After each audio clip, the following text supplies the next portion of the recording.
అది విని అదిమిన షోకులో ఉరి విడిచిన నెమలికి సవతిగా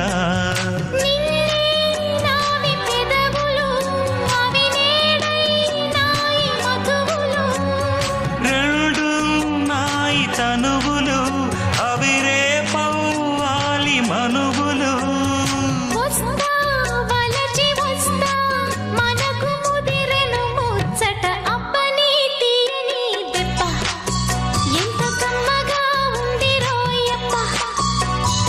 అమ్మ నీనున్న నీ బుగ్గ ఎంత లేతగా ఉన్నదే మొగ్గ పురుషుల్లో